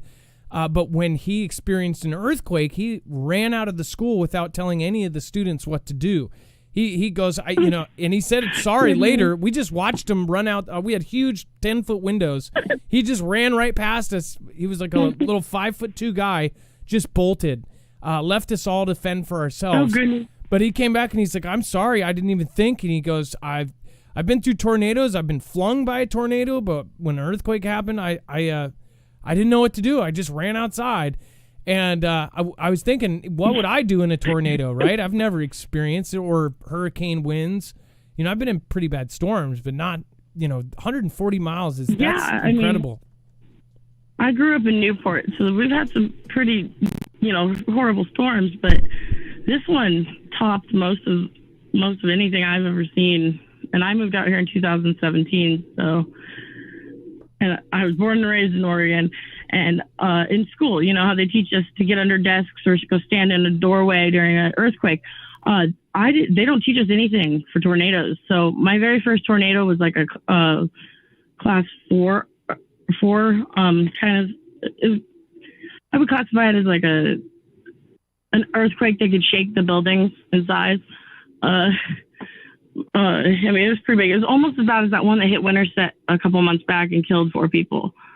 And I decided that it was okay. It was smart to get under a table. And my boyfriend, of course, looks at me. He's like, "What are you doing?" I'm like, "Hiding." He's like, "You're a deadbeat. You're a deadbeat." And I was like, what do you mean? Was there a storm shelter or something we're supposed to go to? And he's like, "No." So I go and I stand and brace under a doorway. And he's like, "Again, you're dead." And I'm like, "Well, what am I supposed to do?" He's like, "You get in the bathroom or a room without windows, or you go to the basement." I'm like, they don't come to Oregon. You die. Go to the basement during an earthquake. Come on. Yep, it's Go exactly to the the basement reverse. during a tsunami. It's a reverse. Yeah. I'll take volcanoes, tsunamis, and earthquakes over anything that I've seen out here in Iowa. Well, Any hey, day. well, I miss home. by the way, other people said go to the bathroom, go to the bath. People have jumped in their bathtubs and things like that. We're actually we're working on having somebody on that has those kind of tips as far as regional. It's all different. That's the thing. Everywhere, no matter where you are in our country, at least, there is some sort of regional disaster that could happen. We're not always talking about the end of the world or end times. We're talking about realistic things that happen on a regular basis. So it's good that you're prepared. And I'm that flooding that happened, and like the flooding that just happened a few weeks or so ago last month in Yellowstone. Nobody was prepared for that. No, that was incredible and super unexpected. It rerouted two rivers. It actually, the two rivers now flow different. They no longer flow the same route. That's how high it went up, and then it dropped, and they rerouted two very famous rivers. So very crazy stuff. Well, thank you, Aaron, for calling. And again, I'm praying for the rest of your family in Iowa to get their power back. That's not good. There's not very many of us. Most of us are back. Most of my family's back up there with you guys in Oregon and Washington. So. Well, thank you, Aaron. I also I've been a subscriber and a follower of your show since day one, and it's a true honor to finally be able to get onto the show and to speak to you. And I hope everybody out there stays safe and gets what they need while they still have the time to get it, because stuff is seriously hitting the fan. Even out here in Iowa, the shelves are going bare. Walmarts and Aldi's are closing down. It's gotten weird. It's harder and harder to find any dry stock. We just had another Walmart shut down too. It's weird. It's weird to see the big box stores closing down. Aldi's, which Aldi's are kind of like Safeways or Fred Meyer's out here. But we had 5 Aldi's in the Des Moines area shut down in like less than a month, and 2 or 3 Walmarts. And I don't know why. That is no fun. Well, I mean, I have my theories, but I can't talk about it like on this channel just because I don't want you guys to get taken off the air. I have my own crazy conspiracies. But well, Aaron, you'll get another chance. Yeah, I bet a lot of people. It's your first time call. I don't want it to be your last. I would love to talk to you again, Aaron. Oh no. I love meeting you guys, and I love, honestly, if you've been here since day one, I cannot believe you haven't called in yet. So please don't be a stranger. Now you know how. Tons of times I just never get through. Well, I'm always too late. Always do it in the beginning. I started shaking when I actually was able to talk. Like when it said, "Can you hold?" I was like, "Yes, I can hold." Well, I know people that do 3 or 4 phones, and it's like just like a radio station. We only have limited lines. So thank you for being patient, Aaron. And I know. I'm glad you got through. Of course. Well, thank you, Aaron. Thank you so much, and everyone stay safe out there. And God bless. It was beautiful meeting you. Thank you so much, Aaron. Have a blessed day. You too. All right, bye-bye. That was Aaron from Iowa. As you heard, many people in Iowa are out of power. This is why, again, that's something that, shouldn't take people's lives. There are people that lose their lives because they just don't have power for periods of week or 2 weeks, or and then when there's no power, there's no stores to go to grab food, to grab more. Food goes very quickly, and this is something that people don't as much talk about is the regional disasters that happen, and everybody panic buys in those events too. When CV started and everybody cleared off the shelves of everything, that was expected. We told you guys months before. We said people are going to start going panic buying. And people stocked up. A lot of Foogle family members said thank you to us because before, even when CV first started, as the first patient was in the hospital, and before, we told people are going to start panic buying. It's the effect that it has on you. When you get news and it makes you feel like that, you just realize it makes everybody else feel like that too. And people are going to go start panicking. They're going to go buy everything. I wished through that whole period, I was thinking if everybody just got what they normally needed, we would have been fine. There was no reason to go above that. But that's why I suggest, instead of going and buying everything in one, fail swoop, buy an extra can of food every time you go to the store and make that stuff that you're not going to eat.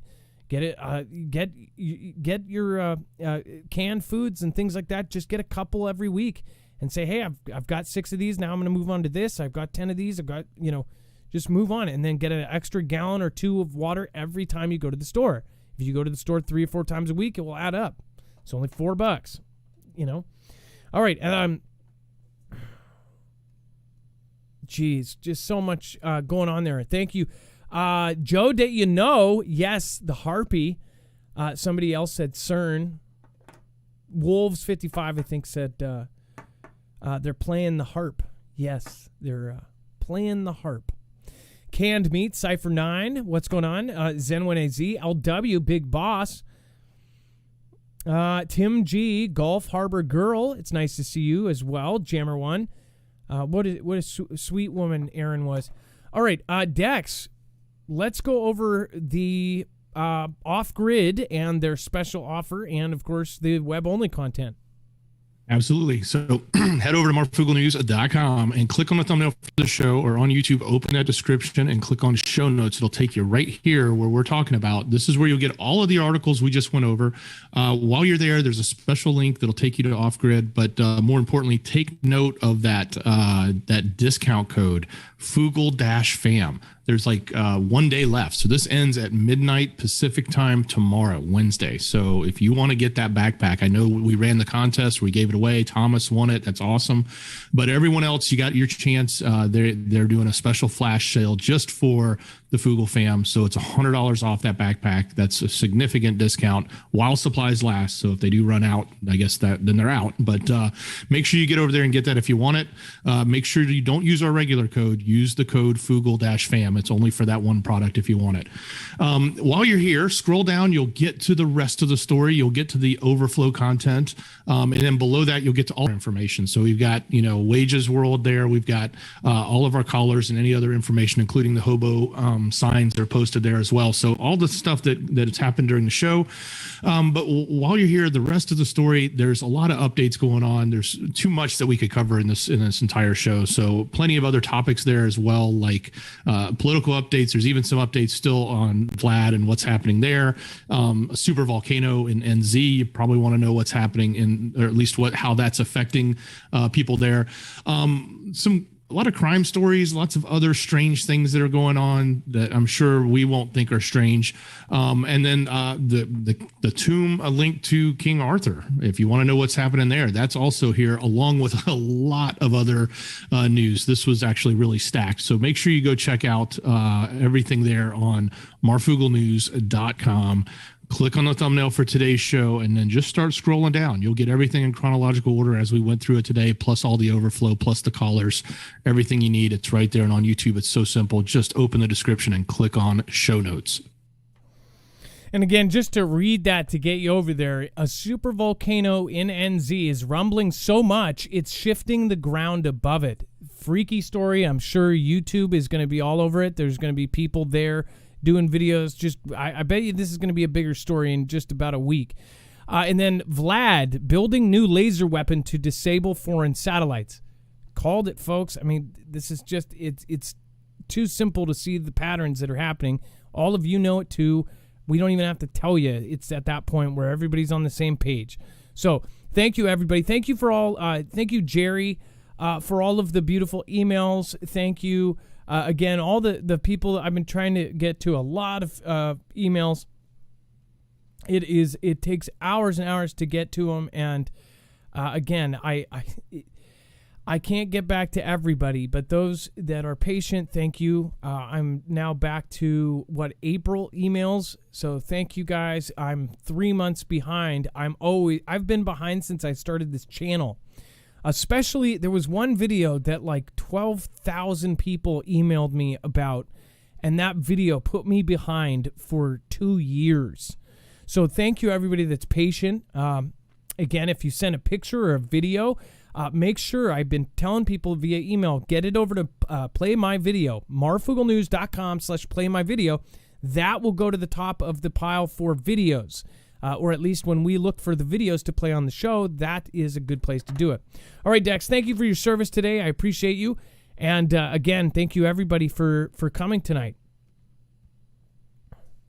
Much love. Great job, brother.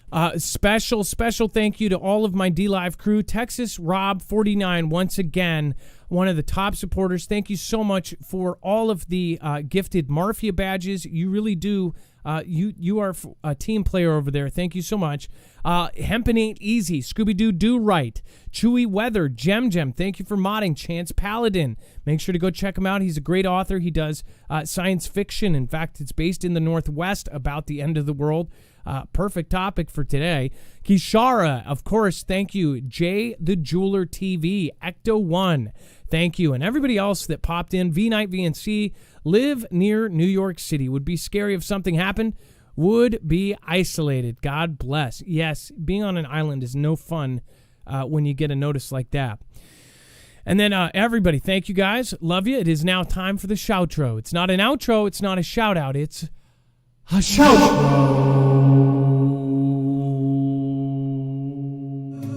Only use I use when out there where apocalypse roams. Looking outside of my window, seeing a crescendo. I'm not going out there where apocalypse roams. Marfoogle news, where are you? Only use I use. Marfoogle news, Marfoogle news. Just want to remind everybody, go over to marfooglenews.com for every need you have. Marfoogle news, where are you? Crescendo, I'm not going out there where apocalypse roams. Looking outside of my window, seeing a crescendo. I'm not going out there where apocalypse roams. Looking outside of my window, seeing a crescendo. I'm not going out there where apocalypse roams. Mm-hmm. A lot of people requested it, so we had to get it in there at least once.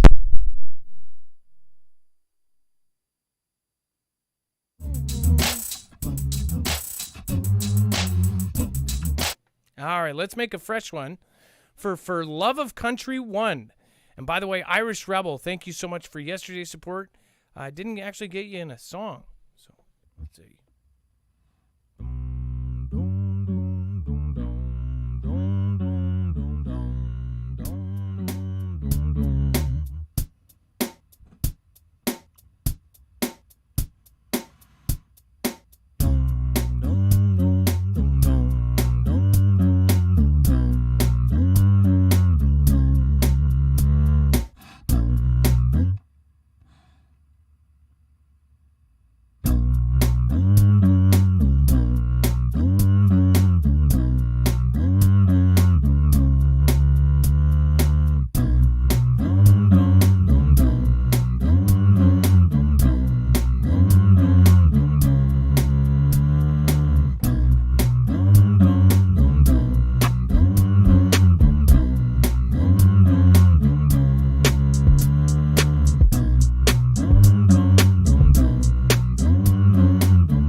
anniversary. I got John 14 instead of him. I am the way and I am the true liar. No one comes to the party except me.